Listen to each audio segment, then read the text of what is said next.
Fala aí, galera, tranquilo? Na aula de hoje nós vamos falar sobre sistema BO e transfusão sanguínea.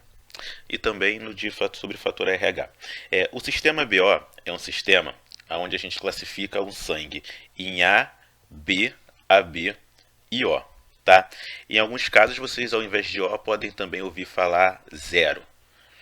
E o que vocês precisam entender é que existem algumas nomenclaturas que é essencial que nós tenhamos elas em mente para a gente poder conseguir classificar o tipo sanguíneo. Tá? A primeira delas é o aglutinogênio e a glutinina. Então, aglutinogênio ele é um antígeno, tá, que vai estar localizado na superfície das hemácias. E dependendo do tipo de aglutinogênio que você tiver na sua hemácia, é a ele que vai estar relacionado o seu tipo sanguíneo. Então, por exemplo, uma pessoa do sangue tipo A, a gente encontra nela o aglutinogênio A na superfície da hemácia. Uma pessoa do grupo sanguíneo B, ela vai ter o aglutinogênio B. Tá? Uma pessoa do sangue tipo AB, a gente vai encontrar os dois aglutinogênios, A e B. Já uma pessoa do sangue tipo O, ela não possui aglutinogênio na superfície das suas hemácias. Tá?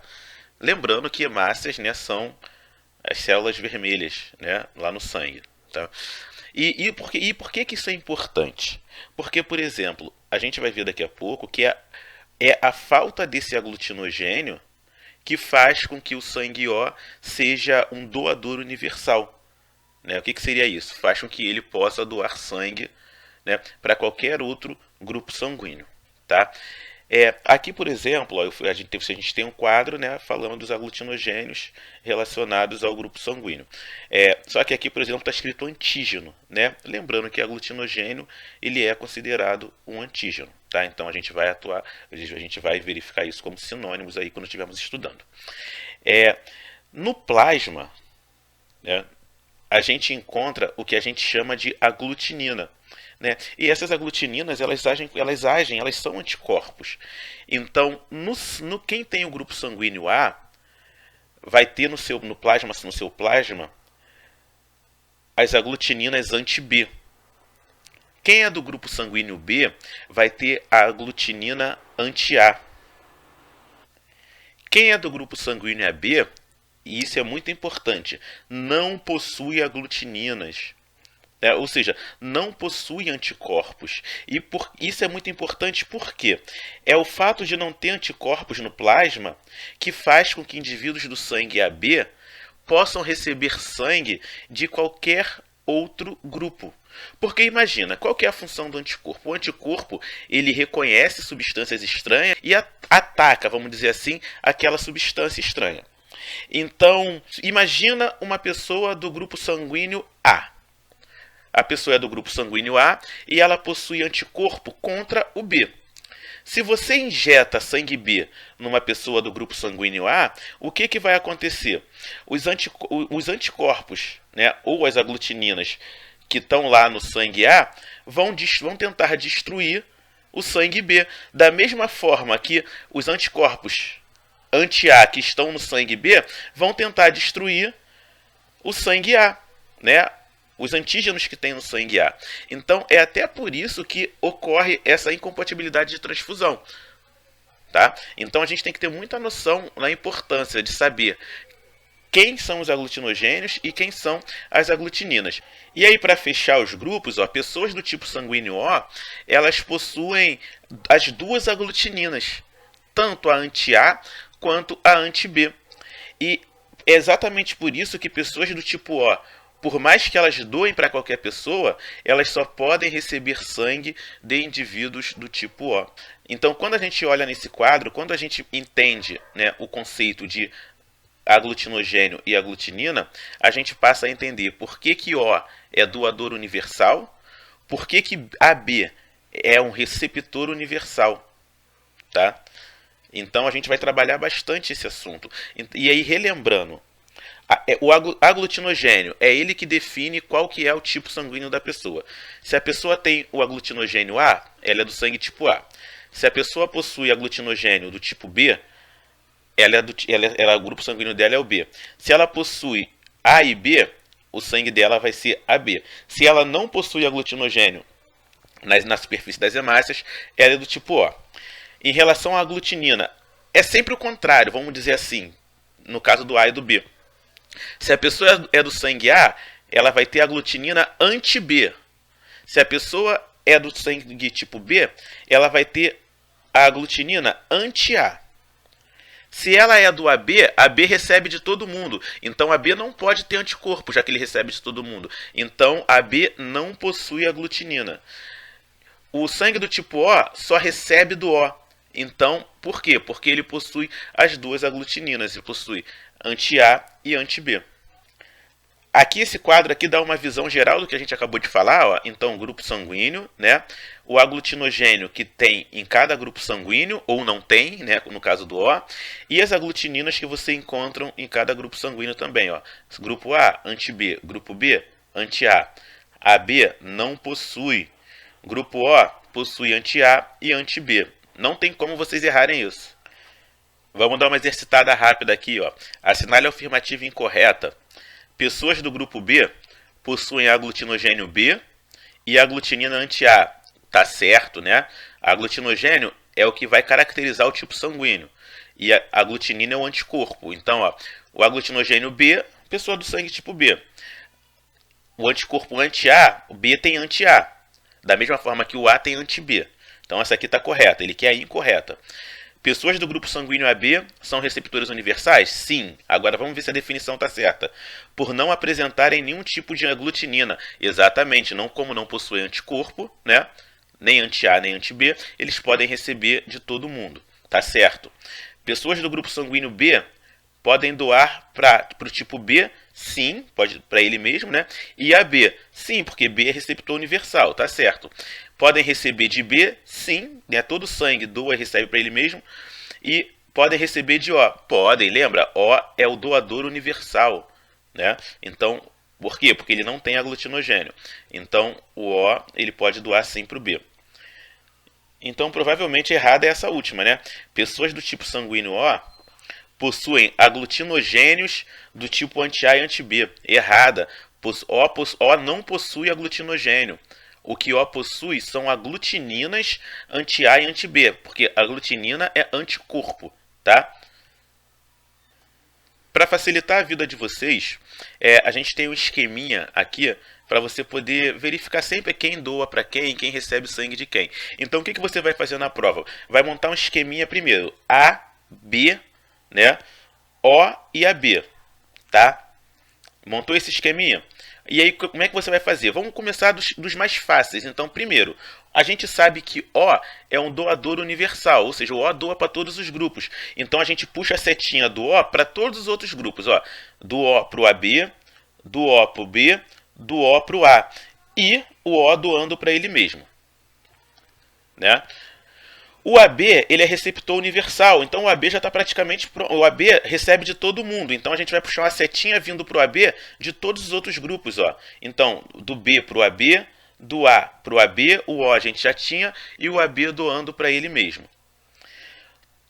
Os outros grupos sanguíneos, além de doar para o AB, doa para si próprio. Então, ó, o A doando para ele mesmo, o B doando para ele mesmo, o O a gente já tinha colocado e o AB também. E aí pronto, quando você olhar, você já montou um esqueminha. Então, exemplo, de quem que o B pode, para quem que o B doa? É só seguir as setas, ó. O B doa para ele mesmo e doa para o AB. Ah, para quem que o AB doa? Só para ele mesmo, né? O AB só doa para ele mesmo. Pô, mas por quê? Cara, porque lembra, ele possui os dois aglutinogênios, ele possui o A e o B. Então, se ele doasse para outro tipo sanguíneo, os anticorpos dos outros grupos sanguíneos reconheceriam ele como um agente estranho, tá? Então, o AB só doa para ele mesmo. Tranquilo? Ah, de quem que o O recebe sangue? O O só recebe dele mesmo. Por quê? Porque o O tem as duas aglutininas, lembra? Tem anticorpo anti-A e anti-B. Então, ele não pode receber do B, ele não pode receber do A e ele não pode receber do AB. Tranquilo? Esse esqueminha, cara, pode ter certeza, vai salvar vocês em qualquer questão sobre transfusão sanguínea, tá? Ó, dei uma praticada. Ó, uma pessoa do grupo sanguíneo A pode receber sangue de quem? Dele mesmo, né? E de O. Então, A e O. E doa sangue para quem? Vai doar para ele mesmo e para o AB, que é receptor universal, né? As outras eu vou deixar vocês fazendo sozinho. Pausa e façam aí. Isso aqui é uma ótima forma, cara, de você verificar se você realmente entendeu o esquema de transfusão. Então, faça do lado aí no papel aquele esqueminha da transfusão e tenta preencher isso aí. Se não conseguir, fala comigo. Todo esse conhecimento sobre aglutininas e aglutinogênios, eles são utilizados amplamente no dia a dia dos laboratórios de análises clínicas, por exemplo. Então, para poder fazer exame de tipagem sanguínea, né, para descobrir qual que é o seu grupo sanguíneo. E basicamente é feito o seguinte: você pega uma lâmina, vai pingar 2 gotas de sangue. Na primeira gota, você coloca o soro aonde tem o anti-A. Lembra do anti-A que estava lá no grupo sanguíneo B? Ele é purificado e utilizado aqui. Então, em uma das gotas de sangue, você vai utilizar o anti-A e na outra gota você vai utilizar o anti-B.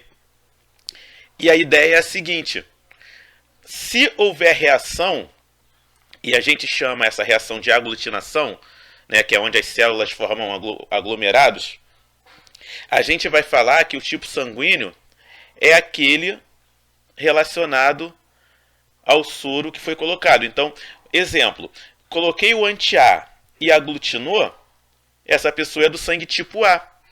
Se aglutinar com só a gota que tem o anti-B, a pessoa é do grupo sanguíneo B.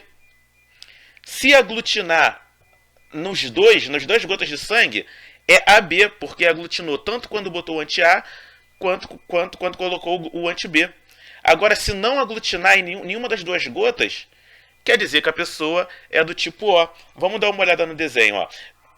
A aglutinação aqui, nesse caso, é onde você tem esses pontinhos pretos. Então, ó, 2 gotas de sangue. Na primeira gota colocou o anti-A, na segunda gota colocou o anti-B. Só aglutinou aonde tinha o anti-A. Então, essa pessoa é do grupo sanguíneo A. Nessa aqui, só aglutinou na gota do anti-B. Então, essa pessoa é do grupo B. Aqui ocorreu aglutinação nas 2 gotas de sangue, tanto onde colocou o anti-A quanto onde colocou o anti-B. Então ela é AB, tá? Já onde não aglutinou nada, essa pessoa é do grupo sanguíneo. Sabendo disso, vamos dar uma praticada. Olha aqui a legenda. Levando em consideração que, ó, esse desenho aqui representa a aglutinação e esse aqui não aglutinação. Quando você olha para esse sujeito aqui, do 1, qual que é o grupo sanguíneo dele? Pensa aí. Não aglutinou no anti-A e nem aglutinou no anti-B. Então ele é do grupo sanguíneo O, tá? Ó, no 2 aqui, ocorreu aglutinação nas 2 gotas de sangue. Então esse indivíduo é AB. No terceiro aqui, só ocorreu aglutinação em uma das gotas, onde estava o anti-A. Então esse sujeito é do grupo sanguíneo A. E aqui no 4 só ocorreu aglutinação na gota B. Então esse sujeito é do grupo sanguíneo B. Espero que tenha ficado claro para vocês que essas reações de aglutinação ou não, vocês consigam fazer um link disso com o aglutinogênio que tem nas hemácias. Porque, por exemplo, olha só, aqui a gente viu que o sujeito é o quê? Não aglutinou com A, com anti-A, e nem aglutinou com o anti-B. Então, a gente falou que esse sujeito aqui é O, certo? Mas por que não aglutinou quando eu botei com nenhum dos 2 soros? Lembra que o pessoal do grupo sanguíneo O não possui aglutinogênio nas suas hemácias? Se não tem aglutinogênio, né, ou seja, se não tem antígeno, o anticorpo não tem com quem reagir. Por isso que eu posso falar que é do tipo sanguíneo O. Mesma coisa para o AB. O AB ele tinha aglutinogênio, né, ou seja, tinha um anticorpo nas hemácias, os 2 anticorpos. Então, quando você bota o anti-A e o anti-B, os 2 reagem. Tá entendendo? Eu quero que vocês entendam o porquê que a gente chega a essa conclusão. Eu não quero só que vocês gravem, né? Ah, não, gravei que quando aglutina com... Não, vocês têm que entender o processo. Pô, por que esse sujeito aqui, ele é do tipo sanguíneo A? Cara, o grupo sanguíneo A, ele possui o antígeno A na superfície da sua hemácia, que é o aglutinogênio. Então, quando eu jogo o anticorpo anti-A, ou seja, contra o A, esse anticorpo vai reagir com o antígeno A. Então, pô, se teve, eu posso falar com certeza que esse sujeito é do tipo sanguíneo A, tá?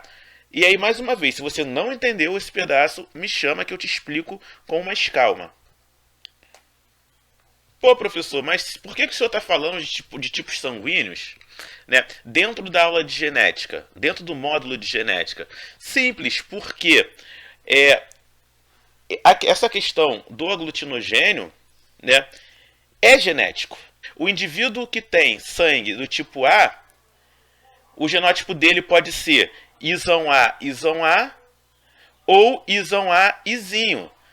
Tudo bem que até o momento eu representava para vocês, por exemplo, azão, azinho. Só que para o tipo sanguíneo, a gente coloca o I, tá? Então, olha só, ele pode ser homozigoto dominante, né, os alelos isão A, homozigoto dominante. Ou pode ser heterozigoto, isão A, izinho. Vamos falar agora um pouco sobre fator RH. E aí todo mundo sabe qual é o tipo sanguíneo. Aí você fala assim, O positivo, A negativo, B positivo, né? Essa questão de positivo e negativo, ela é condicionada pelo que a gente chama de fator RH. E o fator RH, ele também influi na transfusão de sangue. Então, por exemplo, uma pessoa que é RH positiva, né, ela não pode doar sangue para uma pessoa que é RH negativa. E a ideia é que hoje a gente entenda o porquê isso acontece. O RH ele também é condicionado por genes, tá? Onde quem tem o fator RH positivo, ele é homozigoto dominante ou heterozigoto. A pessoa que é RH negativa, ela é recessiva, ela é homozigota recessiva. E aí o que acontece? Pessoas que são RH positivas, elas possuem o antígeno RH na superfície da sua hemácia, né? Lembra lá do nosso aglutinogênio? Então, quem é RH positivo, ela possui esse antígeno. Já a pessoa que é RH negativa, ela não possui antígeno, mas ela possui o anticorpo anti-RH. Né? Por isso que ocorre essa reação de incompatibilidade. Só que vale a pena falar o seguinte, que essa sensibilização ela só ocorre caso em algum momento o sangue RH positivo seja misturado com RH negativo. Como vocês já têm em mente, né, essa questão do aglutinogênio e aglutinina, dos antígenos e anticorpos, fica muito mais tranquilo agora vocês entenderem essas questões relacionadas ao RH. Então, de novo, RH positivo possui o antígeno RH lá na superfície da hemácia. O RH negativo, mas ele não possui anticorpo. Já o RH negativo, ele não possui aglutinogênio, né? Mas em compensação, ele possui a aglutinina. E aí, caso alguém o RH positivo doe para o RH negativo, o que vai acontecer? Os anticorpos, né, do RH negativo vão reagir contra os antígenos do RH positivo. Por isso que existe essa incompatibilidade. Tranquilo? Aqui eu deixo de brinde para vocês esse quadro, onde basicamente resume tudo que a gente viu até agora. Então, quem doa para quem recebe de quem, tanto relacionado ao sistema BO, quanto relacionado ao sistema RH. Vale ressaltar que o RH negativo, ele é considerado o doador universal, né? Porque ele pode doar tanto por positivo quanto por negativo. Então, se você for pensar tanto em tipo sanguíneo quanto RH, o padrão seria a pessoa que é O negativa. Porque o O é o grupo sanguíneo doador universal e o RH negativo é o RH doador universal também. Para fechar, vou deixar vocês aqui com a eritroblastose fetal. Isso aparece muito em prova. O que acontece na eritroblastose fetal? Ela ocorre quando uma mulher é RH negativa e tem o feto RH positivo. O que acontece, galera? Pode acontecer dessa mulher, durante o parto, né, ela ser sensibilizada com o sangue RH positivo da criança. E isso vai fazer com que o corpo dela produza anticorpos anti-RH. Lembra que eu falei que o RH negativo, quando ele tem contato com o RH positivo, ele é estimulado a produzir anticorpos anti-RH? Enquanto na primeira gravidez isso não traz problema nenhum. O problema ocorre na segunda gravidez, porque agora o corpo dessa mulher já produziu anticorpos anti-RH. E aí, caso ela venha a ter uma segunda gestação e essa criança seja RH positiva, vai haver passagem dos anticorpos anti-RH para o feto. E com isso, pode causar aborto, tá? E N outros problemas. Então, qual seria a solução para isso não acontecer? Não casar com um homem que seja RH positivo. Então, sempre que você conhecer um rapaz, você pergunta, qual é o seu RH? Se ele falar que é positivo, tu corre. Brincadeira. Existe tratamento, por isso que é muito importante o pré-natal. É feita a tipagem sanguínea do feto, primeiro para poder verificar se ele é RH positivo. Sendo verificado que esse feto é RH positivo, logo na primeira gestação, são aplicadas injeções com um anticorpo artificial que vai eliminar os antígenos do RH positivo, lá do bebê. E com isso a mãe não vai precisar gerar anticorpos para combater aquele RH. Ela não vai desenvolver imunidade e segue o baile. Ah, isso precisa ser feito em toda a gravidez? Sim, sim. Tem sempre que verificar, porque toda vez que o feto for RH positivo, esse procedimento tem que ser feito. Então, resumão. A grávida possui RH negativo, a gente tem que verificar através da tipagem sanguínea do feto, e sendo esse feto positivo, ela tem que tomar essa imunoglobulina anti-D. Agora, se o pai for RH negativo, não precisa se preocupar com tratamento algum. Vamos fechar por aqui. Dúvidas, já sabe, me chamem.